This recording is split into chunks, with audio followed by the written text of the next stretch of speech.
I am establishing spousal support at $2,000 per month, as well as continued payment of the home mortgage, $1,000 child support, and health insurance until the minor child reaches adulthood.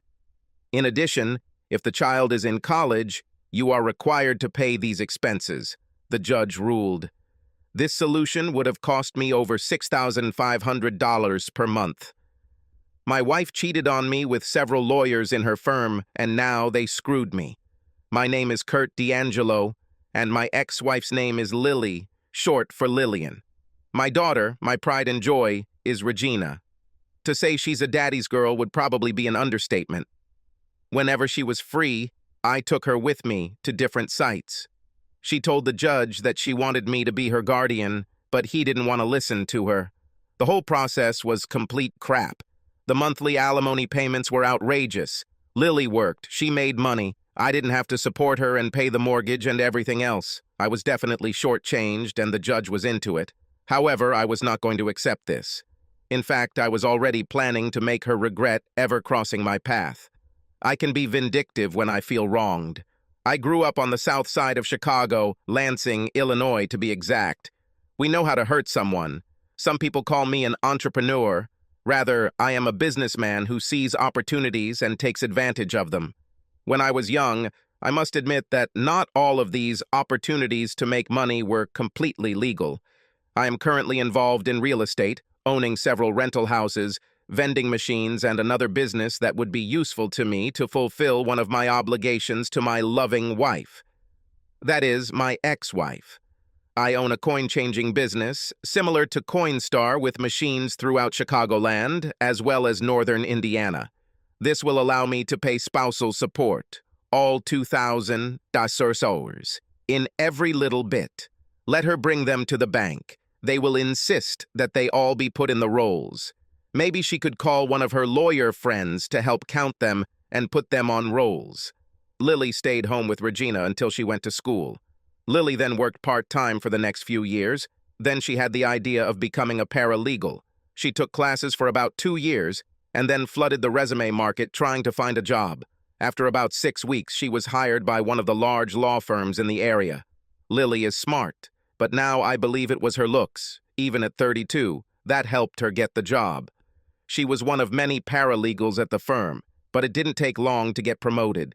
She was noticed by some promising lawyer, and he made her his assistant.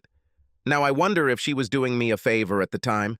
I, like a stupid husband, fully supported her career choice. She came home tired, but with a smile on her face. Again, thinking back, I wonder why she was exhausted and what those smiles were for. We lived in a nice house in Oak Forest, Illinois, a typical working-class suburb of Chicago. As she began interacting more with younger lawyers and even senior partners, her attitude changed. It began to sound like this: "We need to move to a better area. You make good money and I work in a prestigious law firm. We need to show the world that we have succeeded. I liked the house in which we lived. We renovated it and made it ours. I didn't want or intend to live in one of the expensive suburbs." Well, after 2 years of pestering her, I agreed, but told her that I was not selling our house. It was our house. We could rent it out, add it to the other rental houses I owned. So we bought a house on the north side of Chicago in Wilmette. We had to take out a jumbo loan to afford the $900,000 mansion, as I called it. It wasn't on the shores of Lake Michigan, but it was pretty close. She furnished it with new furniture according to her taste. I never felt comfortable there. In fact, looking back on it now, I think it was the beginning of the end for us. We wanted different things from life. I wanted to be humble, like the millionaire next door that no one knows about. She wanted to flaunt her wealth and live this lifestyle. Now let's go back to the judge's decision in our divorce decree. I will follow his demands to the end, but she won't like it. Over the next month, I began to make my plans. My daughter will receive child support, but Lily will not see any of it. They will be in the account only for Regina, so that she can get what she needs and wants. She will also have health insurance, the best I could find. Lily, however, only received emergency coverage. This will be a policy with a very high deductible. She would pay for all of her medical care unless she became terminally ill. Then the policy would continue. After 30 days, it is time to pay Lily the first amount of spousal support. An armored truck drove up to the mansion, and the driver knocked on the door. When she approached the door, she was not alone. One of her friends was with her. The driver told her he was delivering her first month's payment. She was confused, not understanding why an armored truck was parked at the entrance. By this time, several curious neighbors had emerged from their McMansions. Perhaps they thought she had won the publishing house lottery. They saw two guys carrying bag after bag of change into the front room and emptying it onto the Italian marble floor. The sound was amazing, even from across the street, where I was standing by my car and filming everything on my phone. When the truck drove away, she saw me and started shouting after me. I simply waved my hand and shouted back, "I hope you enjoy your slut money." Then I got into my pickup truck and drove off. I wasn't surprised when a man approached me on Tuesday and asked if I was Kurt D'Angelo. I just stood there and didn't pay any attention to him. "Sorry, sir. Are you Kurt D'Angelo?" he said with great emphasis. And again, I didn't spare him a glance. He took out his phone and took a photo of me with the proposed subpoena. When I did not accept it, he threw it to the ground and said, "You have been notified." He turned and left. When I was sure he had left, I bent down and picked up the summons. I was supposed to appear in court next Wednesday. This gave me a week to complete all the preparations. I spent this week usefully calling and talking to people, making arrangements and preparing for the trial. I also called Regina and we went to lunch. She was angry with her mother. She couldn't believe she had become such a bitch. She again told her mother that she wanted to live with me, but she did not agree. "I'll go back to the judge, and if he still doesn't agree, I'll probably end up in jail," I told her. "Don't do anything cruel, Dad. It's not worth it." "Don't worry, I won't. But I will express my opinion, and for this I could be put in prison. Your mom will be delighted with this, I'm sure. Don't worry about me, I can handle it. For you, however, I have created a trust. Uncle Ken will be your confidant until you reach adulthood. He will make sure that everything you want or need is provided. But understand, your mother won't get any of this. This is for your support, not hers." "Of course, Dad, she doesn't deserve anything," she said decisively. "This was my girl. She was strong-willed and becoming quite mature. Dad, I will go to court with you, and I will demand that I live with you. I don't know if this will be of any use." Wednesday came, and Regina, my lawyer, and I sat in the gallery, waiting our turn before the judge. Lily came in with her lawyer friend and said, "Hey, asshole, you better stick to the program. You can't do whatever you want, you'll see." When the judge called my name, Regina stood up and was the first to approach the podium. "Sorry, miss. This is a Kurt D'Angelo case," the judge said. "Well, I'm his daughter, and I want to petition the court again so that my father becomes the guardian, and not this bitch, my mother," she said and looked at Lily. "Young lady, you will not talk like that in my courtroom. Your custodial parent has already been determined. But I'm 15 years old. I should have the right to choose who I want to be with," she demanded, interrupting the judge. "Well, there were allegations of improper relations with your father, so I ruled in favor of your mother." Hearing this, I looked at Lily, and a smirk appeared on her face. My lawyer stepped forward. "Your Honor, we are not aware of any charges, and they were not brought forward or presented to the court at any of the previous meetings. I refer to the psychiatrist's report that I received. With this information, I stand by my decision, so this issue is closed." About 4 months ago, Regina was going through a difficult divorce, as well as problems at school, so we decided to take her to a psychiatrist. There must have been something in these notes that Lily thought could sway the judge in her favor. I have never had any inappropriate behavior with my daughter. Lily tried to make me out to be a pedophile. My blood pressure was rising. I couldn't believe Lily could lie like that, accusing me of something I didn't do. The judge didn't even let me finish. I stared at the judge. He will pay for this. I guess her law firm was making bets. Let's see what they all do in the end. My vindictive nature was beginning to make itself felt. Lily's lawyer spoke. We are asking the court to find Kurt D'Angelo in contempt of court. My lawyer was almost as hot as I am now.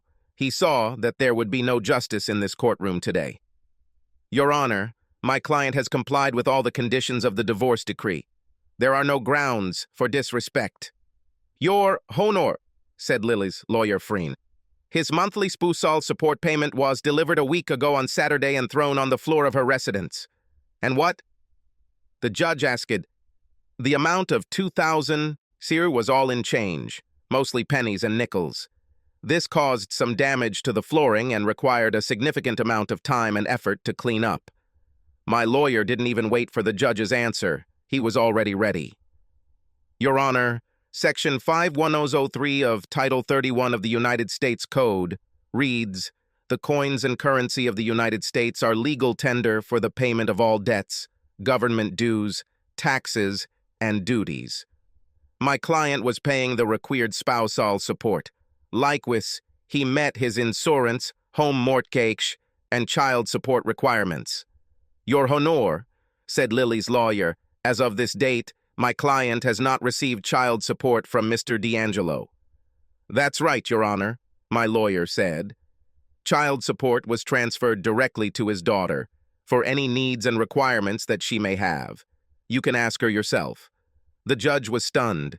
He looked at Regina, and she smiled, nodding her head. We have canceled insurance and mortgage checks, my lawyer said. I looked at Lily and her lawyer. They were trying to come up with something. Your Honor, he said, the fact that the payment was made in change creates serious difficulties for my client. Can we ask that she be given a check in the future? The judge was finally able to get a word in. That seems reasonable. Before he could say anything else, my lawyer spoke. Your Honor, before you speak further on this matter, could you answer a couple of questions pertaining to this? And which ones? He asked. Are the Chicago police part of the legal system of the city of Chicago? The judge looked at my lawyer like he was crazy. Of course it is. Why then, my lawyer continued, if my client's car is impounded and he wants to take it from the Chicago police impound lot, he cannot write a check, but must pay with cash or a credit card. The judge stuttered. My lawyer continued, if the police, by your own admission, are part of the Chicago legal system, refuse to accept a check, then how can my client be required to pay future spousal support in the form of a check? The judge, now looking like a buffoon, began to defend himself. Because this is my court, and what I say has power. At this point I had enough, so I stood up. Because you are the law, and you are trying to please my wife's law firm. What? She was a slut for you too. At this point he exploded. Mr. D'Angelo, I find you in contempt of court and sentence you to 6 months in the Cook County Jail, unless you apologize to me in the court and agree to any conditions I impose. And who are you? King? The king of this kangaroo court? I shouted. The judge was shocked. I'm sure he's never been talked to like that before.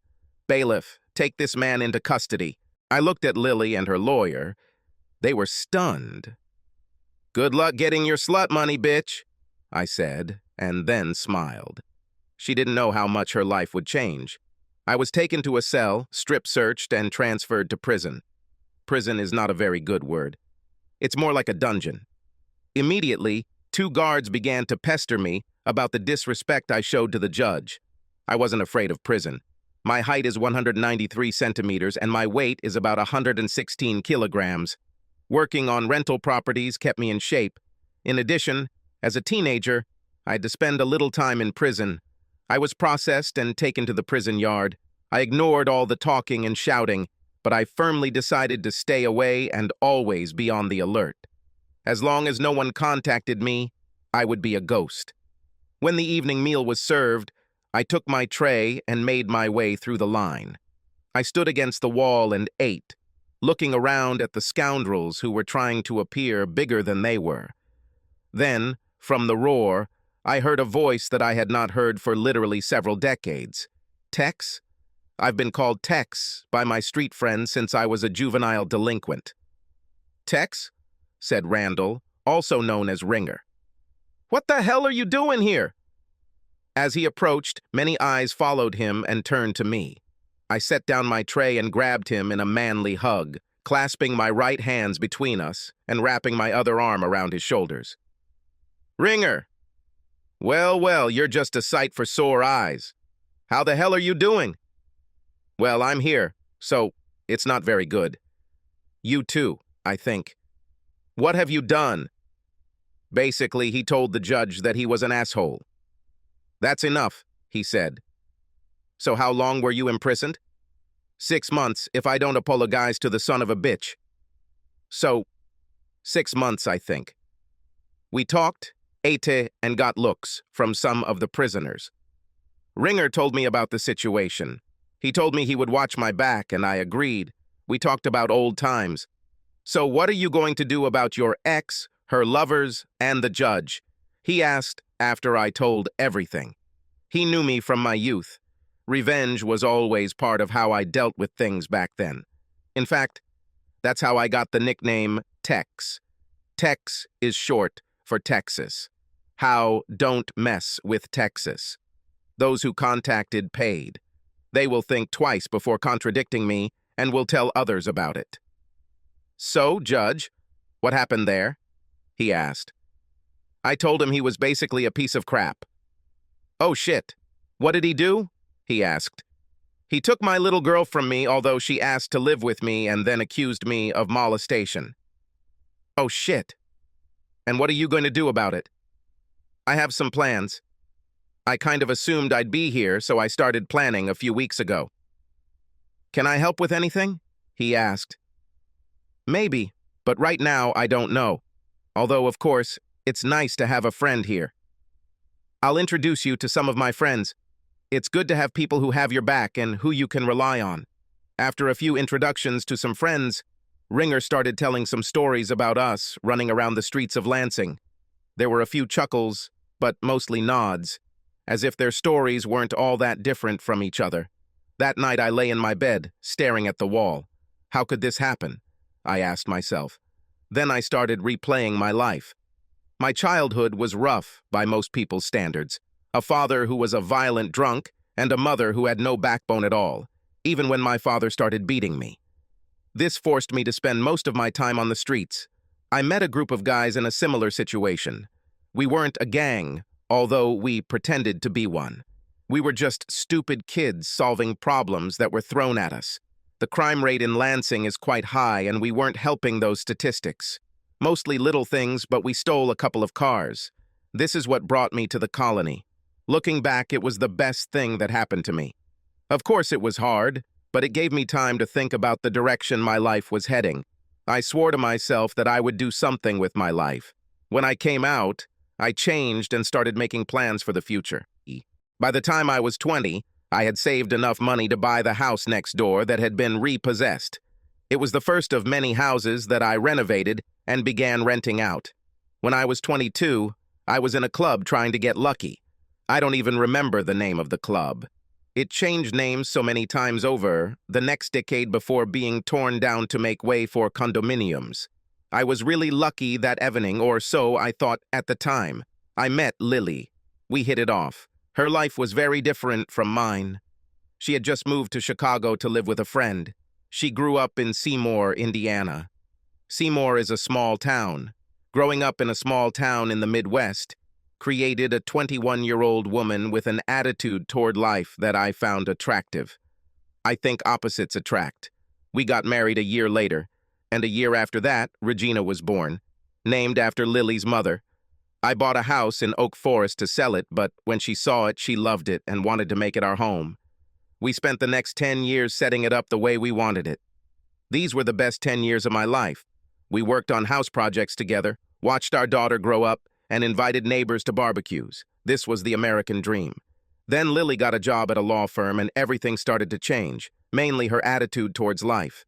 The simple life no longer suited her. She had to have expensive clothes, jewelry, and neighborhood barbecues gave way to trips to expensive restaurants, often with people from her law firm. She also began making derogatory statements about residents of Chicago's South Side. I know the reputation and reality of the South Side, but she was a country girl who acted like she was better than everyone else. We had a lot of arguments because of this attitude.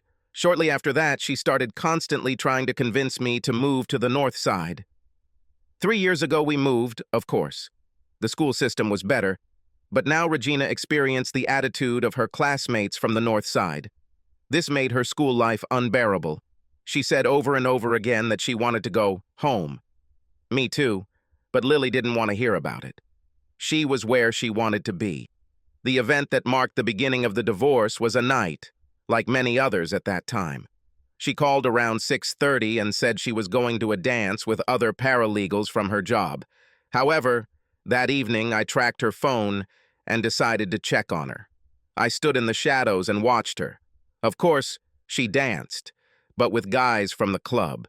They passed it around as if it were free for everyone.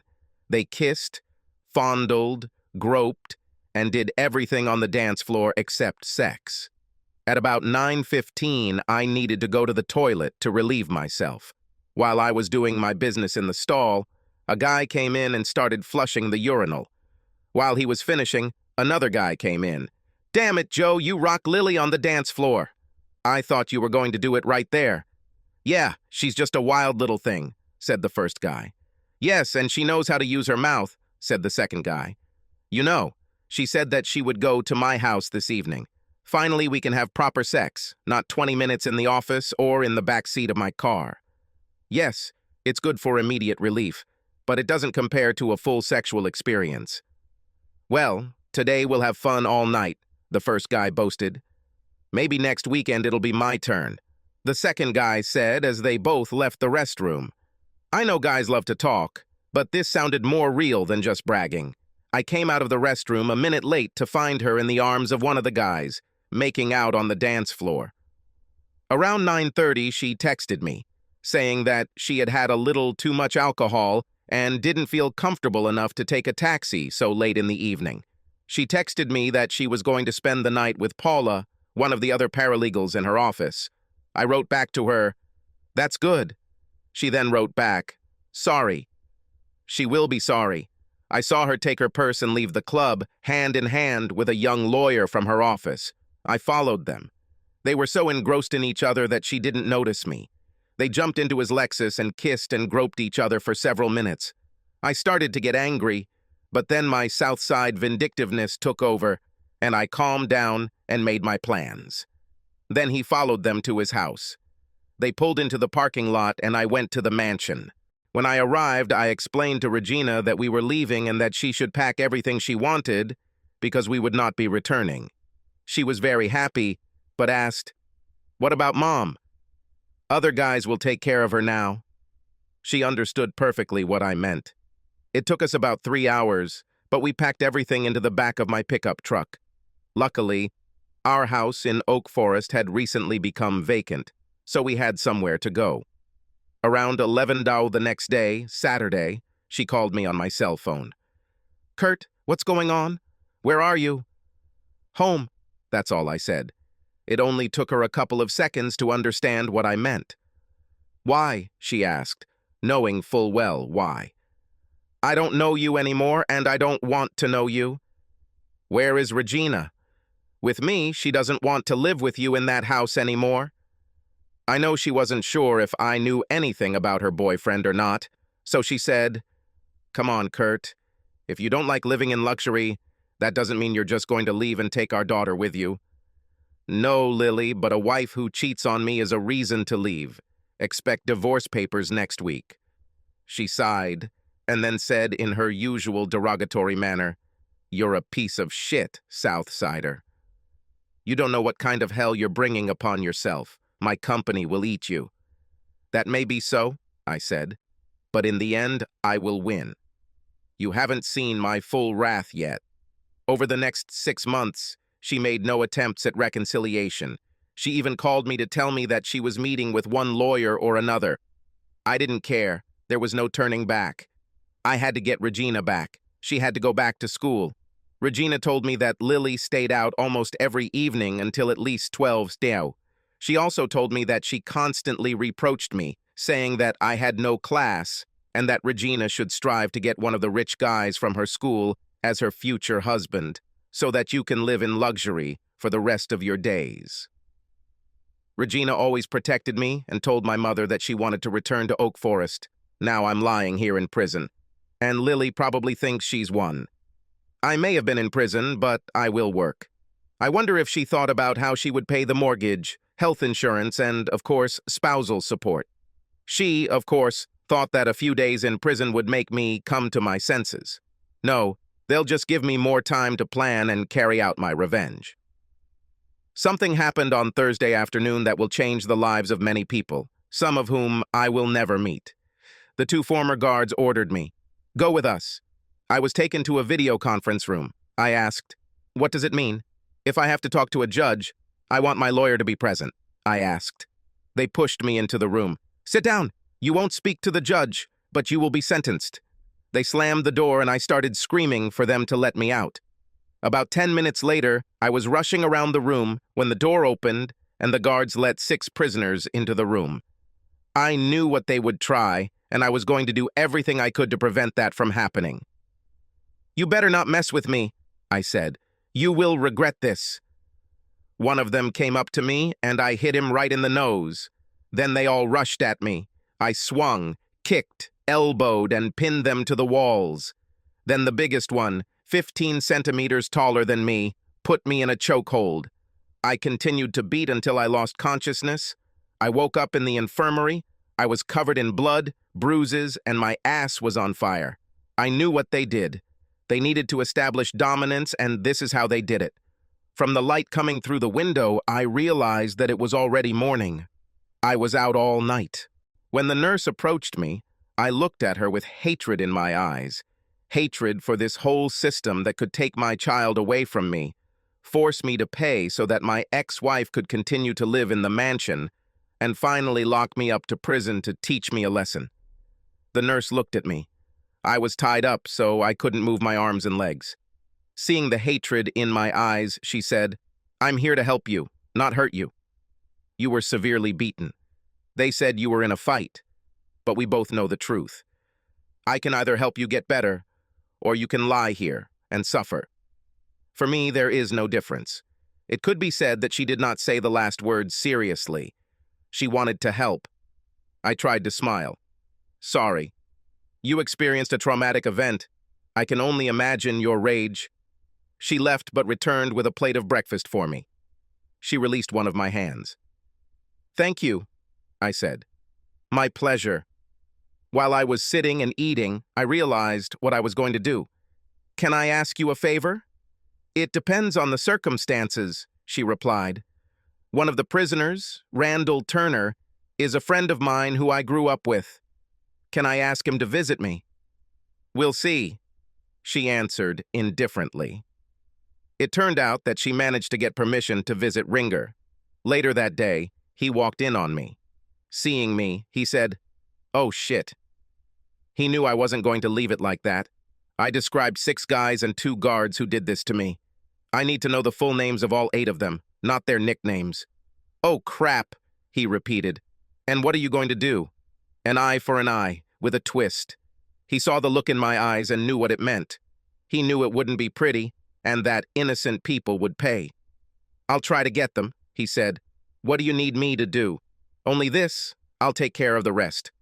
We talked some more, and then he was escorted back to his cell. Sleep that night was restless. I couldn't get comfortable, tied to the bed. The next day, Ringer returned with a list. He asked again, "What's next?" "The less you know, the better." "Oh, crap," he said. The next day was Sunday, and I got a good and a bad surprise. Lily arrived and brought Regina with her. Lily was the first one to talk to me. "So I see you get along with your fellow scum." "What the hell do you want?" I growled. "Regina insisted that we visit you." "Are you ready to apologize and be reasonable?" "Not a damn thing like that. And what's all this crap about me and Regina? You know that I will never do anything to her." "How should I know? She has an unusual affection for you," she said. "You piece of shit. Get the hell out of here and send Regina. I'm tired of talking to you." She smiled the way only disgusting trash cans smile. She thought she had me, and she did. She was just adding fuel to the fire that would burn her ass. When they brought Regina in, she started crying when she saw that I was lying all bandaged up. "Honey, don't cry. It just looks worse than it is." Oh, Dad, I was scared to see you in this state. You look like you were in an accident. Don't worry about me, honey. I'm tougher than I look. Dad, I hate Mom for doing this to you. I hate her for making me live with her. And I hate her for saying that you did indecent things to me. This is complete nonsense. I know, Regina, I said, trying to console her. Don't call me that again. I looked at her, puzzled. From now on, I'm Gina.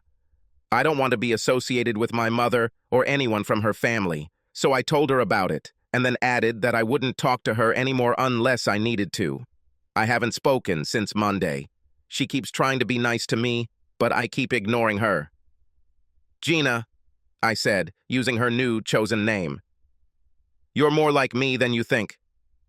I'm very proud of it, she smiled. We talked a little more about small things. Then I asked, Can you do something for me? Anything, Dad? I handed her the list that Ringer had made for me, and she immediately put it in her bra. Give this to Uncle Ken and tell him to come see me as soon as possible. My brother Ken was 3 years younger than me. He grew up with the same abusive, drunken father, but I protected him as best I could. I also had to bear the brunt of the violence to protect him. He had great brains. He really became interested in computer games. And from there, in a shortcut, he moved on to computers themselves. We sat and talked for a while until Lily came back and said, Regina, we have to go. Gina didn't say anything to her. She just stood up, hugged me, and left. Your daughter is as stubborn as you, Lily exclaimed. I just smiled at her, and she turned and walked away. On Tuesday, Ken paid me a visit. He was shocked by my appearance. I look much better than last Friday. I'm glad I waited, he joked. Then he started talking to me, in our own made-up language. We created it when we were little to talk about Mom and Dad without them understanding. Now, when we need to talk privately, we use it. Regina? I'm sorry, Gina, he said in our language. She gave me a list. I've done some preliminary research. What exactly are you looking for? Addresses of wives or regular girlfriends? He looked at me and then said in English, Oh, shit. Speaking in our own language, I said, That's all you have to do, then give it to Gummy and ask him to visit me without a list. Gummy was the nickname of one of my gang. Ken knew that he still lived in his parents' old house in the Lansing area. I can do it. Anything else? No, that will be enough. Just don't be a stranger. It wouldn't hurt to see a familiar face from time to time. Aren't you going out soon? He asked. Not if I don't apologize, and you know me better. You've always been stubborn, he said. Yes, and it saved you from your father's drunken wrath. He knew I was right and just smiled. I'll come by in a couple of weeks and see if you need anything else. It would be great. Later that week, I returned to my regular cell, and Ringer spread the word that shit was going to fall and there would be hell to pay. They just didn't know how. The looks I received from the 2 guards, as well as from the 6, said, You better stay where you are, or it will happen again. They did not know that they would be put in their place. Gummy came to visit and told me, Ken gave it to me. What do you need? Did you hear what they did to me? Yes, I heard, Ken probably told him. Return the favor, but to their loved ones. Just no identification. Use Steely Dan or his more flexible cousins, I said. He nodded. So he understood what I meant. Then I said, all on the same day, preferably at the same time. Make sure they tell their loved ones, don't mess with Texas. I'll call my friends to help, he said, and left. Soon, he will avenge me. He knew how to do it without them being able to identify anyone. However, they will know the reason for this. A week passed and I didn't hear anything. I was also expecting another visit from my daughter. I didn't want to see Lily, but I knew she would have to be here if Gina came.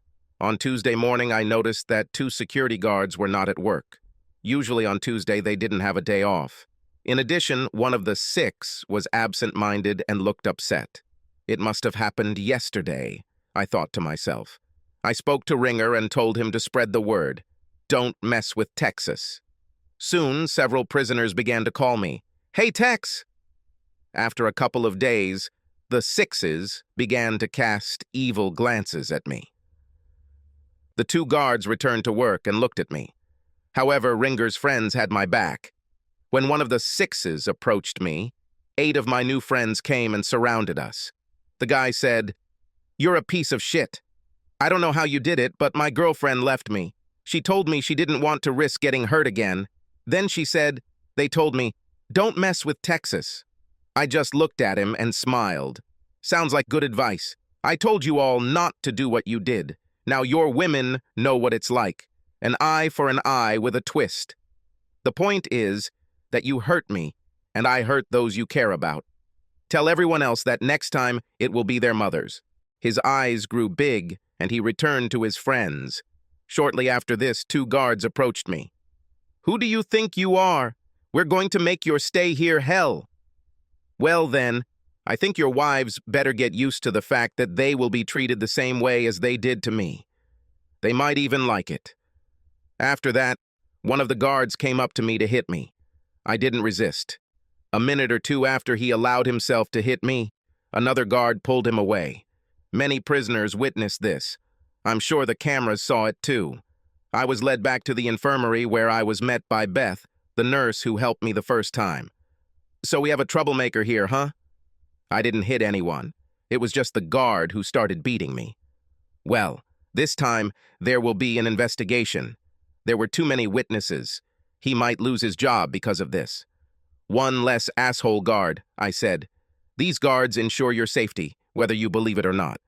Last time, he definitely didn't guard me. "In fact, he let it happen," I replied. She bandaged me and told me I would have to stay overnight for observation. I wondered if she just wanted to look at my beautiful face, which was pretty bruised. The security guard has been suspended pending an investigation. The other guard kept giving me stern looks, but didn't dare say anything to me. He may have received a message, "Don't mess with Texas." It had been 3 weeks since Gina visited me, and I was wondering what had happened. Finally, Ken came and told me that Lily was refusing to bring Gina to visit. This made me even more angry. My ex-wife hid my daughter from me. At the end of the month, Lily arrived. She almost left Gina at home, but Gina would not get out of the car, no matter how much she screamed and screamed. Lily came to me and was already furious. "Your daughter behaves unbearably. She almost never talks to me. She's just as stubborn as you. You said that was the last time you were here. Why don't you get the judge to reverse his decision and give custody of her to me? I will gladly take her from your hands," I told her. "You won't get it. She needs to go to a good school so she can achieve anything. Oak Forest is a good school, and she liked it there. She's not even close to Wilmette. She's getting a great education and meeting people who can help her in the future," she replied. "Our daughter will make her own way in life." "She doesn't need to ride on someone's tail," I objected. "You're just so stubborn that you don't see the good that it can bring. Lily, we've argued about this hundreds of times. You'll never change my mind, and I'm not going to change yours. Why did you even come here? I know this is not to bring Gina to me. Her name is Regina, not Gina." "Well, she doesn't want to be called that. Don't you want her to be an independent woman?" "You mean stubborn?" Lily asked. "No, I mean independent, capable of thinking for herself, deciding what is right for her, not giving in to the entreaties of a guy with money or power." She looked at me and grinned. "So," she said, "I need spousal support. I need to buy things and pay bills." "Well, you'll have to afford all this on your salary. While I'm incarcerated, I can't receive checks from my S-Corp, and I shouldn't. No work, no salary. That's how it works in the real world." "What do you mean?" "I can't pay all the bills with my salary." "Well, you should have thought about that before you took me to court again," I replied. "Well, you behaved like an ass, making the payment in small change." "Well, now you don't get paid because I'm in jail." "You must," she said. "No, I shouldn't. What will they do to me, put me in prison if I don't?" "Oh, I'm already in prison. It would not be very wise of them to pull me out and then throw me back." "What should I do with the bills?" she whined. I looked at her. "Have one of your lawyer friends pay the bills. I'm sure you're worth it." After that, she ran out of the room. Gina came in. I was so glad to see her. "Wow, you really pissed her off. she said. She expects me to continue paying her spousal support while I'm in prison. Ha, good luck. How are you holding up, Dad? Don't worry about me, I'll be fine. How are you doing? I heard you still don't talk to your mom. Not very much, only when necessary, she admitted. So, when are you getting out of here? Honey, I refuse to apologize to that asshole judge. And I will only apologize if he returns you to me. I don't think this will happen anytime soon. It's possible that I won't leave here until my 6 months are up. I understand, she said sadly. You know that next month will be my birthday. I wish you would come out so we could celebrate, but I don't want you to go against your principles. We can celebrate when you come out. This threw me off track. I began to reconsider my position. I was hurting my little girl by being here. Then Gina said something that put everything into perspective. If a person has no principles, he has nothing. As Abraham Lincoln said, "Important principles can and should be immutable," she quoted. Where did you hear that? I asked. My consultant Dr. Hodges, is at school. It was great to have someone to talk to about all this. Some of my teachers noticed that my grades were falling and asked a psychologist to come and talk to me. It also helped me cope with my mother, although I still don't talk to her. It makes sense that a school system like Wilmette would have a doctor of psychology as its student counselor. These rich kids couldn't talk to a regular school counselor. Then I said to Gina, "Your mother seems to be angry with you too." Yes, she's starting to annoy me.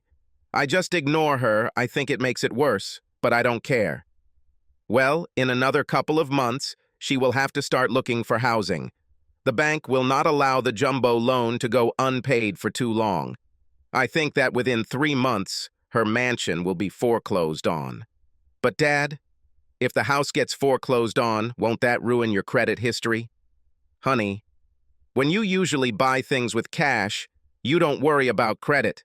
This stupid mansion was the only thing I ever took out a loan for. Is it true? Wow, Dad. Even with all your rentals and other businesses, have you ever taken out a loan? Used money from other businesses to buy new ones. Dad, I always respected you, but now I respect you even more. She smiled. Thank you, honey. You really know how to cheer me up. It was a wonderful visit from my daughter. I wanted to be with her more regularly. Besides, missing her birthday would be hard on both of us. I knew she would be okay. She was a strong child. The next week, I learned that the security guard who hit me had been fired. It was difficult to object to the video, which showed that I was not even defending myself. A few days later, the other guard was removed. I don't know if he was transferred or not, but at least he was gone. Several prisoners thanked me for ridding them of the rotten guard. I think that gave me some respect. Now, even more people called me Tex. After that, I didn't have any problems. 6 was still angry with me. I heard that one of their wives filed for divorce, and the other 3 were abandoned by their girlfriends. Hey, maybe stupid people can learn. Given the threat of further reprisals and the fact that my position among other prisoners had improved, they knew better than to do anything. A couple of weeks later, I received a summons to the video room to meet with the judge. I told the guard who came to pick me up that I will not meet with anyone without a lawyer. But the judge is already waiting, he said. I don't care. I need my lawyer to reschedule my appointment. My calendar is open. The guard hesitated, then turned and left. 3 days later, I was informed that the meeting was scheduled for the following week. I asked that the lawyer and I have half an hour before the meeting to consult. They agreed on this, and the lawyer and I met to discuss what should happen. My lawyer told me that he was not given any information about the meeting, which he found strange. I think we'll play by ear. When the judge appeared on screen, I noticed that he was unhappy about being delayed for a week. I did not care. In my mind, he was a piece of shit who thought he was better than others just because he was a judge. My lawyer spoke almost immediately. Your Honor, may I ask what this meeting is about? We didn't receive any information. We were just told to be here. Your client didn't need to involve you, he said. I just wanted to know if he was ready to apologize to the court for his attack. My lawyer looked at me, and I motioned him over. He leaned over, and I whispered in his ear. Your Honor, my lawyer said, He doesn't want to apologize and asks you to apologize to him. Additionally, he is asking you to give him primary custody of his child.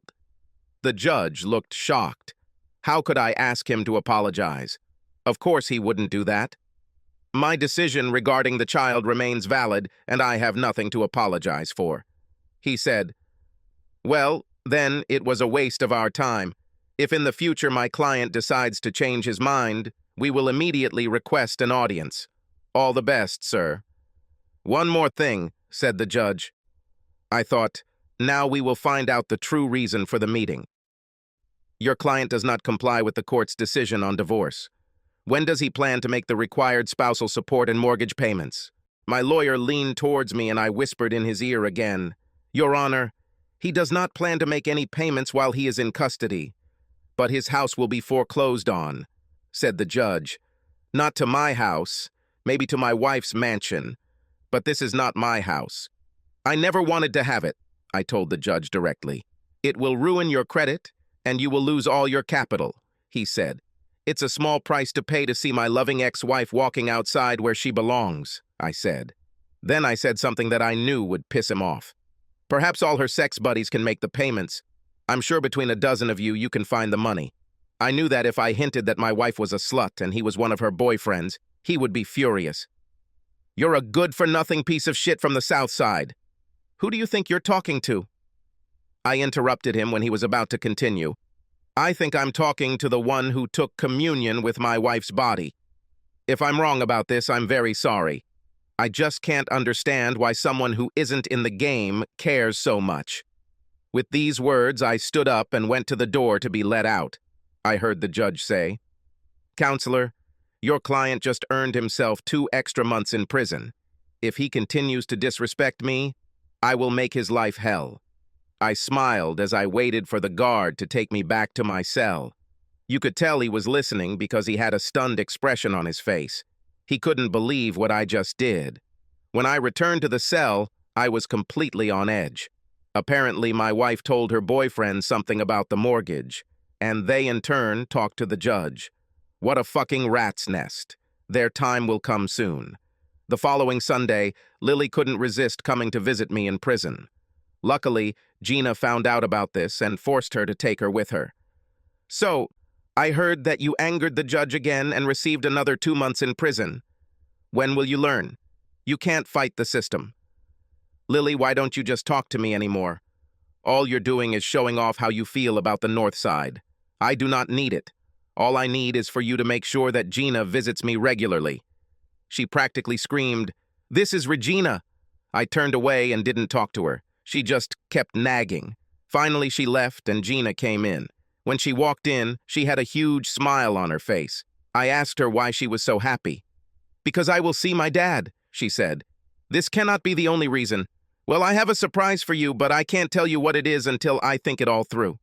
Dad, do you trust me? With my life, I said. Then will you sign this paper without reading it first? She asked, holding out a folded piece of paper. I looked at her warily. What are you planning? You'll have to wait and see. I thought you trusted me? Smiling at her, I signed the paper. She folded it so that only the place where she wanted to write my name was visible. Mom told me that you did something to get your sentence extended for another 2 months. This is true? Yes, sorry, honey. What did you do? I ran into the judge again. Well, whatever you did, he probably deserved it. We talked a little more about school and her mom. She kept talking about Dr. Alex Hodges and wondering what was going on. I tried to get her to tell me what she planned to do with my signature, but she said it should remain a surprise. Children learn more from the example of their parents than in the classroom. We were her teachers for what she would face in life. What do you think your example will teach her? I hope he teaches her what not to do. Our task as parents is to raise law-abiding, responsible adults.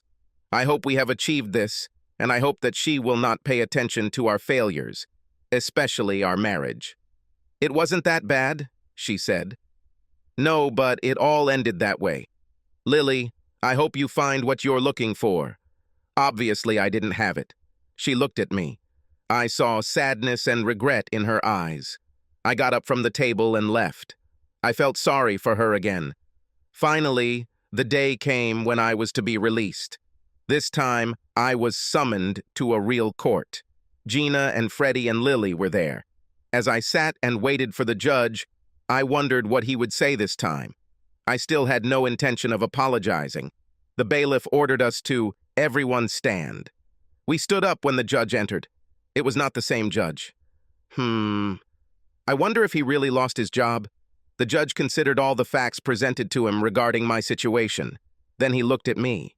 So, Mr. D'Angelo, what do you have to say in your defense? I hesitated.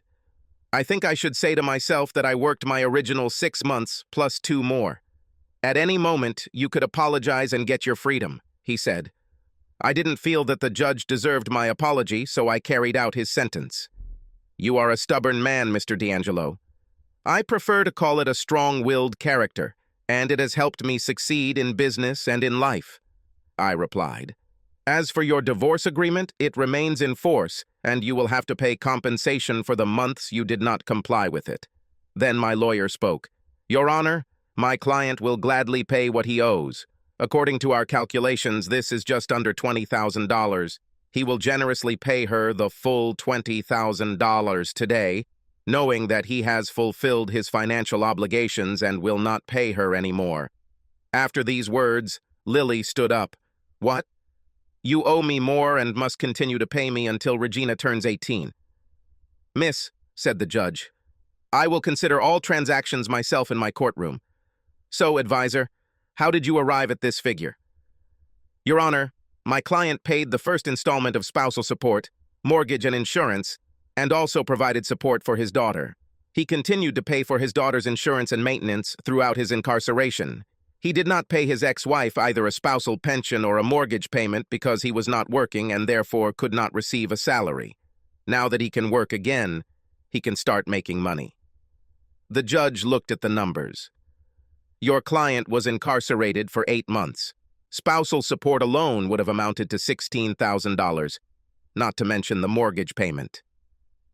Your Honor, if you read the transcript of the court decision, it says that until the minor child becomes an adult. Your Honor, the child in question has been emancipated within the last 3 months. The legal documents are in front of you, and the home was foreclosed on 3 months ago.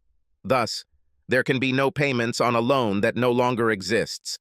Thus, we have before you the information that the amount of debt is $19,782. He will happily pay her the entire $20,000 and will consider his relationship with her to be terminated in all respects. He looked at the transcript and then back at our numbers. He couldn't understand how he could get around what was written in front of him in black and white.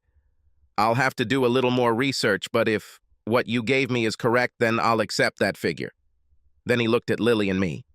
You have a child together. Yes. She is legally an adult in the eyes of the court, but she is still a teenager, with teenage problems and needs. She needs both of you to be polite to each other so she can continue to develop in a healthy way. You should all be polite to each other. Then, looking straight at me, he said, and you must be polite to others involved in the events that led to your divorce. May I have your word on this, Mr. D'Angelo? Yes, Your Honor. Mrs. D'Angelo? Yes, Your Honor, she said. And Regina? He said, looking into the gallery. I'm Gina. But yes, Your Honor, she said. Then, unless this information turns out to be false, I will close this case, and Mr. D'Angelo, you can go. Thank you, Your Honor, my lawyer replied. When we got up and started to leave, Gina ran up to me and hugged me tightly. Freddie stood nearby with a smile on her face. I saw Lily looking at us while we were talking. Then she came up to me. $20,000? This is all? It's bullshit. Why? You chose your new people over me. They can help you get out and get back on your feet. You son of a bitch. You can't do this to me. Lily, the judge asked us to be polite to each other. Let's do this for Gina. She's Regina, Lily spat. Our daughter, okay? What should I do? I have no job, no housing, nothing. You can find another job, and as for housing, I can help you. I can accommodate you in one of my houses, free of charge for 6 months. This way you can focus on getting your life in order. You want me to move back to the south side? She whined. It's free rent. Is it bad? Ew, she exclaimed. Then I turned to Gina and Freddie. Ladies, are you ready to go? Certainly, they both said. Freddie, I think I owe you a nice dinner. I think I remember something, she said. Well, let's go to RPM Italian. I booked a table when I received confirmation of my release date. I really need to cleanse my palate of prison food. Out of the corner of my eye, I saw Lily. I could tell she was furious. This was our restaurant. We went there together on special occasions. The table is reserved for 6:30, so we have some time. Do you mind if we ride around a little? I just need to get used to the freedom, I said. Then I turned to Freddie. I have reserved a table for 4. Could you call your husband and see if he is free? She fell silent, and her face became expressionless. Then Gina said, Dad, she doesn't have a husband, not anymore. Then she turned to Alex. Sorry, Dr. Hodges. I didn't tell him. I did not understand. The few times we spoke, she always wore a set of wedding rings. Even now she wears them. What did I miss? I'm sorry, Freddie, if I offended you, I offered. No, it's not worth it. You didn't know. My husband died on the Eisenhower Highway about 5 years ago. A large car changed lanes and drove into the median. They say he died instantly. I'm so sorry, Freddie, I didn't know. I just assumed that because you wore rings, you were married. Yes, I just haven't been able to take them off yet. For some reason, it seems to me that if I do this, I will forget about him. I know, a psychologist with mental problems. I've heard this before. Well, I'm really sorry. Will you join us so I can try to make amends? She looked gloomy, but said, I think it will be good. Being so focused on my problems and my revenge, I didn't even ask her about her life. I felt like such an ass. I needed to change this. Starting tonight, I will be open to hearing anything she wants to tell me about who she is now and how she got here. I'll be your best friend. The food was great. It was so nice to be able to wear regular clothes and not have to worry about being on guard at all times. Although freedom seemed a little strange to me. 8 months does that to you. By the end of dinner, I felt much better. I took a chance with Freddie. Alexandria, when you're ready, will you let me take you on a real date? I don't care how long it takes as long as you're comfortable. But in the meantime, can we stay in touch? Dad, of course. We will stay in touch. She won't get rid of me that easily, my daughter said. And I wouldn't want it to be any other way, Freddie told Gina. Then she turned to me and said, Mike and I never had kids because I was in school and he was starting a financial planning business. It just wasn't the right time, so having Gina as a surrogate daughter was very therapeutic. I hope you don't mind. After everything you've done for both of us, I wouldn't mind, I said. As we were leaving the restaurant, Gina said, I hope you like the look of our old house. Anything will be better than where I've been living for the last 8 months, I chuckled. When we got there, I was surprised. The shutters were painted and the bushes trimmed. Everything looked great from the outside, and I couldn't wait to see what was inside. When I walked into the house, it looked different than the one I had left, but it felt more like home than ever. I felt Freddie's touch there. I know it sounds cheesy, but I started crying. This hardened criminal was crying. Kurt? I heard Freddie say. I wiped my eyes. I feel right at home. Kurt? Alex said. When I turned to her, she said, I think I'm ready. Puzzled, I looked at her. She took off her rings and smiled at me. I couldn't resist smiling back. And then we hugged. 10 lawyers, 4 paralegals, 6 politicians, and a judge had their careers and marriages destroyed because of the events that led to my divorce, and it's... Well, I'm sorry I won't be there for your 16th birthday, but the next time you come see me, I'll have a birthday present for you. Which? She asked. It's a surprise. So, I think we're both in for some surprises, I said. At the end of the visit, I asked Gina to invite Greg to join me. Greg was my right-hand man. He helped me in all my business affairs. Of course, Dad, she said. I gave Greg some specific instructions when I realized I was going to jail. I hope he was able to fulfill them. Now I had another job for him, a surprise for Gina's birthday. Later that week, Greg came to visit me. In fact, he was able to do quite a lot of what I asked for. Then I asked him to prepare my birthday surprise for Gina. He looked at me. "You are sure?" "Yes. This is the perfect gift for her." "Okay, I'll talk to our lawyer," he said. "Also visit my brother Ken and give him what you have. He will know what to do with it. If he has any questions, let him come to me. If not, tell him to go to Gummy." "It will be done," he said, and left. I just smiled, and the smile didn't leave my face all day. Gummy knew my cunning mind and would have avenged me while I was guilty without guilt in prison. By the end of the month, my popularity among the prisoners had increased. The guard must have told someone how I treated the judge, and like any other organization, the rumor mill spread the news among the prisoners. Very soon, everyone started calling me Tex. Besides, by the end of the month, I had a visitor. I walked into the room and saw Lily sitting there. I was about to turn and leave when she said, "Kurt, please stop. I need to talk to you." "I have nothing to tell you, Lily. We're going to lose our home.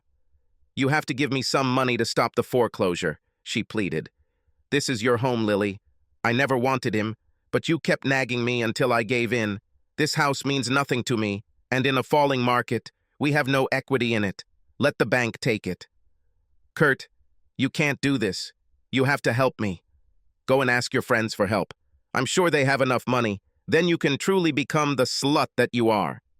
"Why are you doing this to me?" she sobbed. "Why did you lie and tell the judge that I was molesting our daughter?" She didn't know what to say. She knew that she had treated me badly. She burst into tears and I left. I was pleased that all this spilled out of my soul. As I was being taken back to my cell, the guard received a call and was told to bring me back. When I walked in, expecting to see Lily sitting there crying and again begging me to help her, I was surprised to see Gina. "Gina, your mom didn't tell me she brought you?" "I wouldn't let her come without me." "I'm sorry I missed your birthday," I said. "But nevertheless, I have a gift for you." "Dad, I knew you'd miss it, and I don't care. I still love you. Besides, you don't have to give me a gift," she said. What a wonderful daughter I have, I thought. Well, I don't have it with me. In fact, it would be impossible. But I can tell you what it is. Gina, the Oak Forest house is yours. It is placed in trust for you when you become an adult. When I leave here, can I stay there? And, of course, pay you rent? Her eyes widened, and a huge smile appeared on her face. Dad, my God, you just cleared away a huge obstacle that was holding back a surprise for you. I still can't tell you, but when I do, you'll understand. I love you so much. I love you too, honey. I was puzzled by the question of what kind of surprise this could be. It must have something to do with our house, not the mansion, but our real home. We both smiled as we continued talking. She spoke again about Alex, her consultant. I wondered if she had fallen in love with him. Hopefully he was a professional and had no ulterior motives towards her. I need to meet this Alex guy as soon as I get out of here. As I was led back to my cell, I had a huge smile on my face, both from the verbal battle with Lily and from the wonderful conversation with Gina. The other prisoners wondered what I had done now. They already knew that smiling meant someone was in pain. One day, Gummy visited me. Everything was ready. Videos of my wife, other paralegals at her firm, some of them married, and prostitutes with whom most of the lawyers in the firm had sex, as well as up-and-coming Democratic politicians, and a certain judge I knew all too well. They all boasted that they were above the law and could do whatever they wanted. Surprisingly, people do not pay attention to hired servants. Cleaners can come and go as they please. For someone who does the routine job of cleaning offices after work, money speaks volumes. Free rent for a year says a lot. We simply asked them to install hidden cameras in conference rooms and offices. I knew I would have enough convincing evidence to upset several lives. My brother, anonymously of course, posted videos online with the tag, "Don't mess with Texas." They would be sent to strategic websites, and the video would also be sent to all news outlets and tabloids in the state. Various publications will be watching in frenzy to see who can make the most news out of this. Politicians and lawyers will frantically try to eliminate the consequences. I smiled. In a week, go and tell the others what's going to happen next. Necessarily. There was another big smile on my face as I walked back to my cell. Ringer saw this and realized that I had just talked to Gummy. "Oh crap," he said. I simply nodded and smiled even wider. When the video footage came out, I was lying on my bunk and heart murmurs going through the prison. Apparently, somehow, the news had reached our little corner of hell. I began to hear people say openly, "Don't mess with Texas." A few minutes later, I was surprised when a big guy, one of the 6, came into my cell. "You're a bad asshole. I'm sorry for what I did to you. I told you all not to mess with me. That you will regret it. Now more and more people regret contacting me. I respond to kindness with kindness and to violence with violence. Well, I hope you accept my apology. Of course, just remember, just because you're big doesn't mean you can't be hurt." He nodded and left. About 3 days later, I was again called before the judge. He had already called my lawyer, and he was on his way. We sat in the video room, waiting to connect with the judge. "I wonder what's the matter," he said with a grin. "Only time will tell," I grinned. "Oh, crap," he said. When the judge appeared, he looked at me with fire in his eyes. "You did it," he shouted. "What are you about?" I said indifferently. "You're Tex, right?" He was still screaming. "Some people call me that," I answered calmly. "You will pay for this," he yelled again. "I have been in prison for the last 4 months. How could I do anything?" "You have friends." "We all have friends, Your Honor," I said sarcastically. "You won't get away with this," he spat. "I don't know, Judge. You may soon be out of work, and I heard that your wife is divorcing you." "Better call off your dogs," he demanded. "Now you call my friends dogs? I'm not sure they'll appreciate it. You know, if you corner a dog, you might get bitten." "You are threatening me?" he asked. "No, I'm just repeating an old proverb. I'm going to make your life hell. When you ever get out of this slimy prison, you better watch out. One day you will have to answer to people who don't care about your life, and I will be happy no matter what they do to you." Then he turned off the transmission. I turned to my lawyer. "Did you write it down?" "Of course," he said, holding his phone in his hands. "More fuel for the fire. Bar Association. It will be interesting to hear this. It appears that, in Illinois, intimidation is a criminal offense." A few days later, another visitor came to me, and it was my wife again. "Oh, it's you. I thought I made it clear to you that I have nothing more to say to you." "You bastard!" she shouted. "What are you talking about?" I asked calmly. "Because of you, I was fired. My photo is all over the news and the internet. How could you do this to me?" she whined. "You did this to yourself." "Do you hate me that much?" "Yeah, and all your lawyer friends who think they're better than everyone else," I spat back. I continued. "When we first met, you were a sweet, small-town girl with a great personality, and now you're just a bitch from the upper city who doesn't love anyone but herself. What should I do? I don't have a job and no one will hire me now." "Move back to Seymour and live with your family," I suggested. "I can't. There was a headline in the local newspaper. Local girl at center of Chicago scandal. My parents are planning to retire early and move to Florida to avoid all this talk. Florida seems like a good place for you. You'll be much further away from me. They don't want to see me. They almost don't want to talk to me. Wow, your parents hardly want to talk to you, and your daughter almost doesn't talk to you. Maybe it's you," I said. "I think you should move and start over. But it's better not to take Gina with you. As soon as I get out of here, I'll come back and petition the court for primary custody. I think with your reputation, they will reconsider your candidacy as the best moral example for an impressionable girl." "You can't do this," she said. "She is all I have left." "Lily, I don't care. You did this to yourself. We had a good life. And then you wanted sex on the side. Hey, that's a thought. You could be a slut for one of your lawyer buddies. I'm sure there's a market for nearly 40-year-old asses." She looked at me. In her eyes, I saw only pain. She laid her forehead on the table in front of her and simply cried. "It sucks to be you," I said. Then he asked, "Did you bring Gina?" She practically lost her temper, exclaiming, "She's Regina! And no, she's doing something to her doctor friend." "Well, then I have nothing more to tell you. Don't come back unless you bring Gina." I turned and walked away while she was still furious. This time, I didn't have a smile on my face. In fact, I felt sorry for her. She was broken. The next day, I saw the night news. It turned out that the top floor of a 5-story office building in the city center caught fire. Thanks to the sprinkler system, the lower 4 floors were not destroyed, but the upper floor was burned out. I just smiled.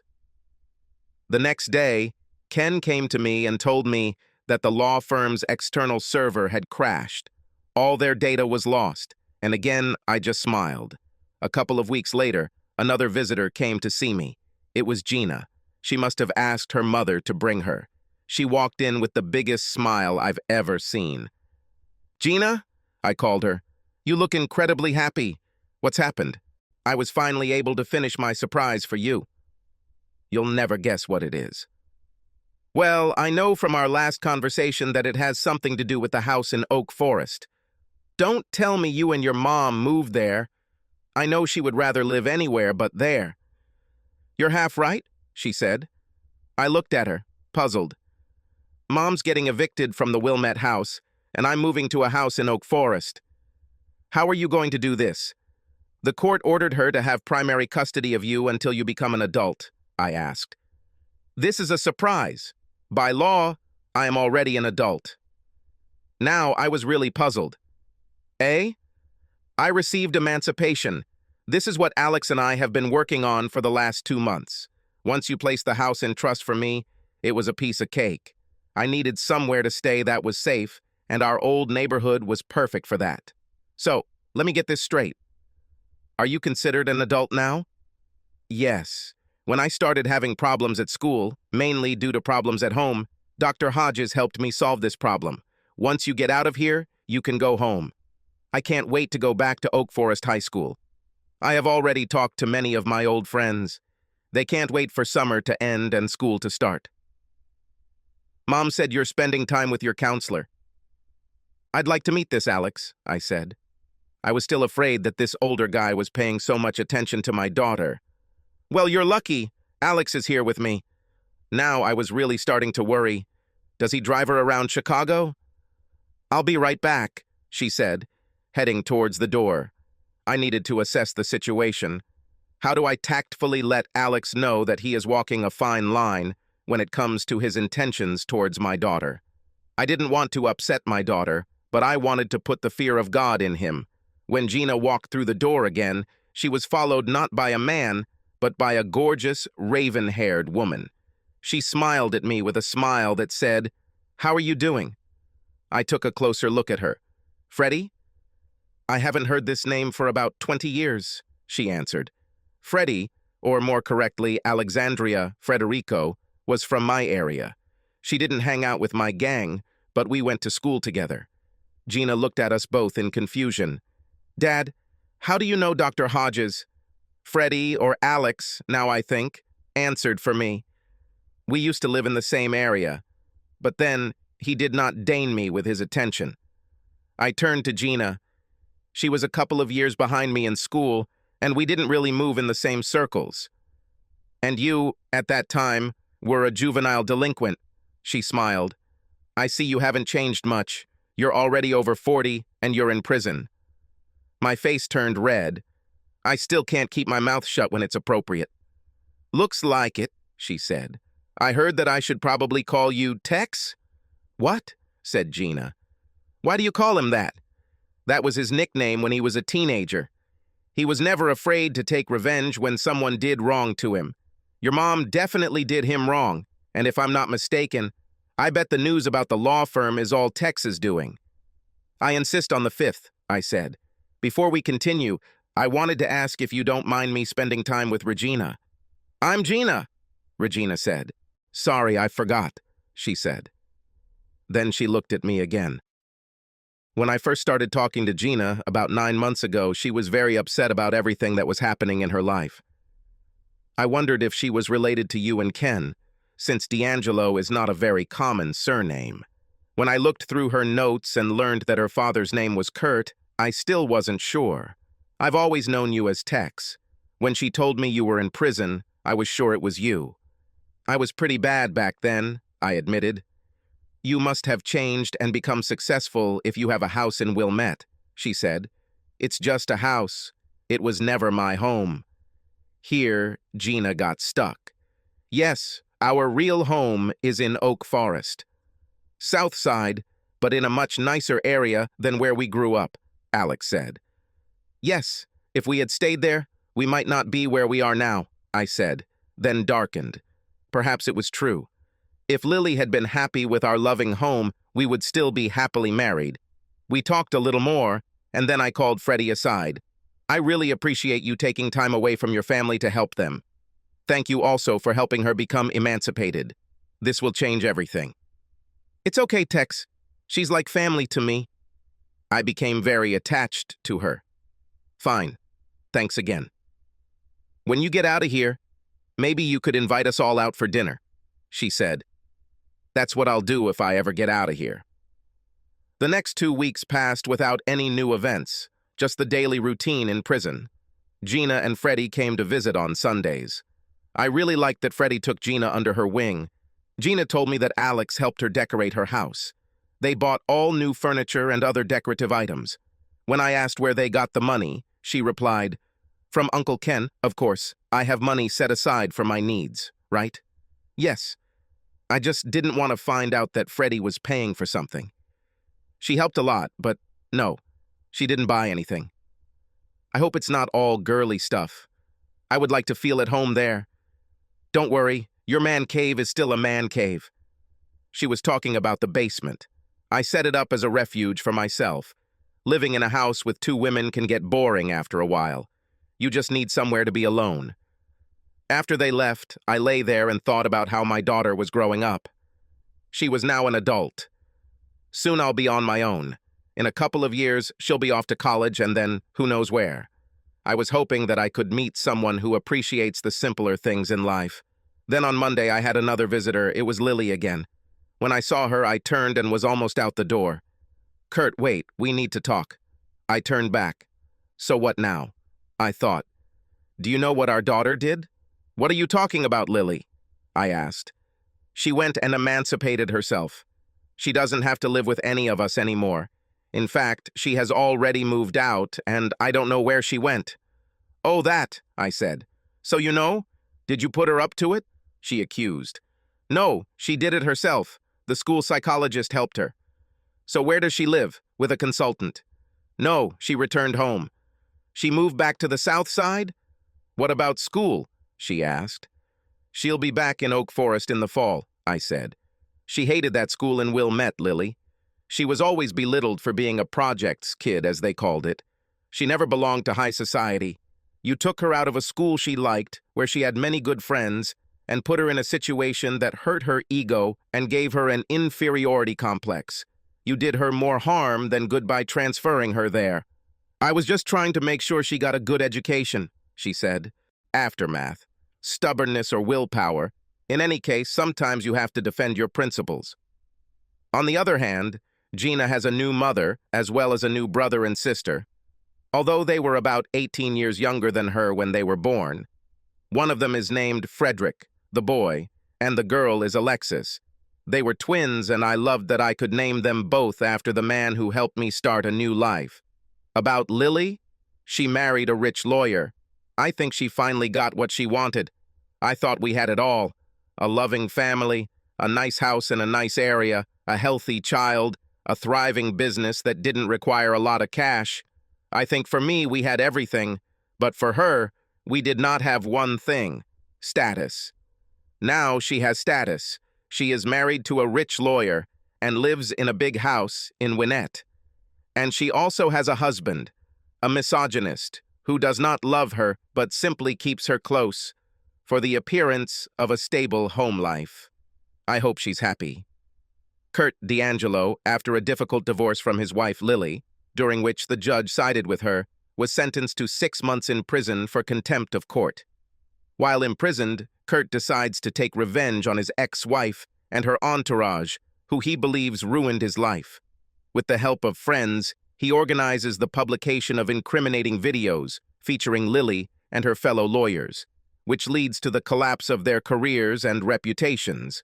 At the same time, his daughter Gina, is seeking emancipation with the help of school psychologist Alexandria, Alex, Hodges, who turns out to be an old acquaintance of Kurt. After 8 months of imprisonment, Kurt is released and learns that Gina has moved into their old house, which he gave her. Kurt meets with Alex and learns that she was widowed 5 years ago. Mutual sympathy arises between them. Kurt ends up marrying Alex, and they have twins. Lily marries a wealthy lawyer, but is apparently unhappy in her new marriage. Kurt finds happiness in his new family. 5-5.